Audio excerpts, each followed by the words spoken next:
So you might ask yourself, of all the 1911 brands that are out there, why did I choose Remington? Why is this where I spent my money?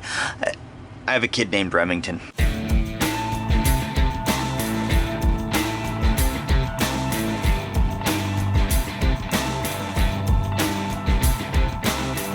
Hey guys, Work here, welcome back to the bench. Today we are going to be doing a review of the Remington R1 Enhanced. This particular model is in 9mm. Now you'll notice here, I have done some upgrades to this thing, and I will tell you why I've done some upgrades as we're going through the general review. First things first, overall fit and finish. My specific R1, the finishes have been really good on it. I've not had any blemishes, I've not had any issues with the finish. It's worn really well. This has probably about 500 rounds through it, and the finishes are all still in place. Now, I have replaced the hammer and the trigger on this particular unit. And the reasons are, the hammer I replaced just because I liked this hammer more, and because it gave me a crisper trigger. The trigger, however, I replaced because, and this goes to the fit and finish, the stock trigger was undersized for the size of the hole in this firearm. So you could actually grab the trigger and rattle it up and down, and it would make a god-awful sound. Now, this is only an assumption. What I figure happened is Remington, in their haste to be able to get stuff out with low quality control and trying to get them out without having to rework things, just sized every single trigger on the low end. My particular frame has a hole on the upper end, which gives a little bit too much slack. The reason that I figure my frame has a hole on the upper end is because my Evolution Gunworks trigger here slid in with minimal work. I didn't have to clean off the top or the bottom at all on it. But other than that trigger issue with that rattling, the fit and finish on everything else has been superb. Let's go ahead and start from the top, and we'll start working our way down along the features. First up, we'll go over the sights. So these particular sights are a fiber optic front sight and a rear sight that is adjustable for elevation and drift adjustable for windage. The sights are pretty good. The front post could use being slightly narrower or the rear notch slightly wider. You can see in our sight picture, not a whole lot of air on either side of that front post to be able to get our equal light.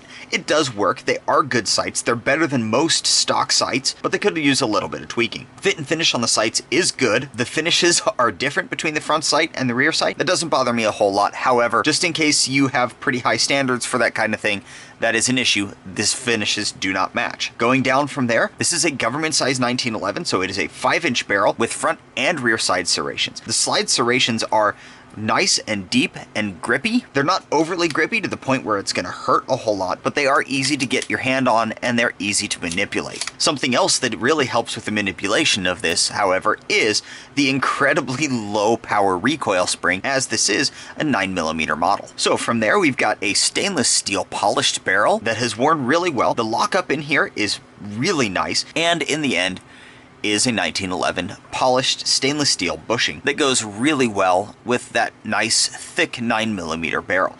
I love the way that the 9mm barrel scales itself in here. It almost looks like a bull barrel just because you're taking what was a .45 caliber barrel and necking it down to a 9mm. So moving down from there, our frame is a nice solid frame. The finish between the frame and the slide does match, so that's nice. Moving on from there, the stock trigger was a standard 3-hole trigger. And again, it did rattle inside the frame, so that's why that's replaced. Our grips are really nice wood grips. These are diamond cut grips, and this pattern is extremely aggressive. Aggressive to the point where they may hurt some shooters' hands. I prefer them. I really like nice aggressive grips, but if you have sensitive hands, be prepared. You're gonna feel that. Going back to the back again, we've got our replaced hammer here. Going to the back, we do have our replaced hammer here. This hammer is a fusion hammer, and it was the only 1911 hammer that I could find with that squared back, which is what I prefer. I like those squared off hammers. One thing that I forgot to mention, this does have an internal extractor. This is not an external extractor model, so that's a benefit. We do have a nice large dovetail on our rear grip safety here.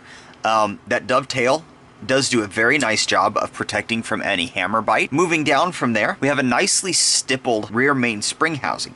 Now, this rear mainspring housing is plastic. So if you're concerned about a plastic rear mainspring housing, you will probably at least need to replace this one. But the amount of grip that it provides is actually really nice. the fact that it's plastic lets them put this grip in here without it being overly painful to your hand as you're gripping the pistol. Moving down from there, on the bottom, this is actually a Wilson Combat magwell that I put on. You can find a link to the video for that up here, and that's because inserting magazines in 1911s is kind of hard. Now, this did come with 2 9-round magazines, and they have functioned just fine. I'm through about 500 rounds in this thing, and I've not had a malfunction yet. Now, some would say that that just means I haven't run it hard enough. Maybe. Eventually, I'm sure I'll get a malfunction with it, but at this point, I haven't yet. So let's go ahead and pull this thing down. Let's look on some of the internals in here, then we'll round this whole thing up. All right, so now that we've got this thing apart, I can show you the thing that I wanted to show you, which is the barrel and the feed ramp on the barrel. This 9mm 1911 does have a feed ramp integral to the barrel, which is, in my opinion, a nice addition. That keeps the round from being able to nosedive right into the bottom of the barrel here and cause issues that you may see with some of the other 1911s. It does have the standard little link here and a very nice stainless steel bushing. Fucking 1911s. Okay, now that I've got everything back together, let's sum everything up. So the R1 Enhanced comes in right around $600. I actually got mine on sale and got it delivered for $600. You can get them for over that for like $625 pretty consistently. And what you're getting is a good solid start to a gun. However, I think that with some of the issues that Remington has been having with their quality control lately and the trigger issue that I had, be prepared. If you buy one of these, you may have to put a little bit of money into it. Now, all in all, I have about $90 extra in this. $30 for the trigger, $20 for the magwell, and about $40 for the hammer. And in my opinion, that $90 has given me a significantly improved gun. Better than anything that I could have gotten for the same price range. However, when I first got it, it was on par with anything that I could have gotten in the same price range, and maybe a little bit lower. So keep that in mind. There are other companies. You've got Rock Island. Rock Island makes some solid 1911s in this price category, as well as a few others. Now, Springfield also makes some good 1911s, but I'm not going to tell you to buy them because, as we all know, they kind of try to screw us over a little bit. So you can go on your own on that one. If you want to buy a Springfield, go for it. If you don't, I understand. But if you're looking for a nice solid starter gun for about the $600 price range, I think the R1 is a pretty solid choice for you, especially if you have a kid named Remington. Well, that's it for this time, guys. Review of the Remington R1 Enhanced in 9mm. Remember, if you found this video useful, go ahead and hit the like and subscribe button down below. Hit that notification bell if you're looking forward to any of our upcoming content. Remember, I appreciate every one of you. Until next time, do your research, get informed, and get to work.